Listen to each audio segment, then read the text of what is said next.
అంటే పరిపాలనా సంస్కరణలో ఒక కొత్త అర్థం. బేసిక్‌గా ఇదివరకు ఏంటంటే మనకి కూరగాయలు ఒకటి, పూలు ఒకటి, పండ్లు ఒకటి. ఈ 3 ధరలు పెరుగుతూ ఉంటాయి, తగ్గుతూ ఉంటాయి. అది ప్రభుత్వాలతో సంబంధం లే. ఇప్పుడు టమోటాలు వచ్చినాయి, బాగా రేటు పెరుగుతుంది.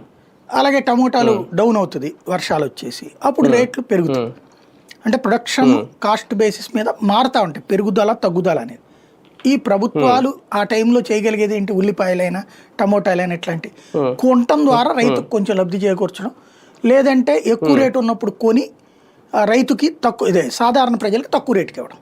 ఇంతే తప్పించి అంతే తప్పించి ప్రభుత్వాలు ఇంతకు మించి ఏం చేయలేవు. పెంచడం తగ్గించడం అనేది ప్రభుత్వాల చేతిలో ఉండదు. ఓవరాల్ ప్రొడక్షన్కి సంబంధించి అంటే భారతదేశ చరిత్రలో కాంగ్రెస్ ప్రభుత్వాలు ఉన్నంతకాలం ఏ ధరైనా పెరగడమే తప్పించి ఒకసారి పెరిగాక వెనక్కి తగ్గడం అన్నది జరగల. ఏవి జరుగుతుండే అంటే బడ్జెట్ సందర్భంలో సిగరెట్లు, పేస్టు ఇట్లాంటి వాటికి ఇదివరకటి రోజుల్లో బడ్జెట్లు అంటే ఏంటయ్యా అంటే ఒక 100 వెరైటీస్ మీదన పన్నులు వేసి 1,00,000 కోట్లు పన్ను వసూలు అయ్యేలా చేసి కొన్ని మనకి బాగా కనిపించేటటువంటి దగ్గర అంశాల్లో ఒక 10టికి తగ్గించి, ఏది ట్యాక్స్ తగ్గించి, తద్వారా ఆ ధరలు తగ్గినాయి చూసారా, మా ప్రభుత్వం అయితేనే తగ్గి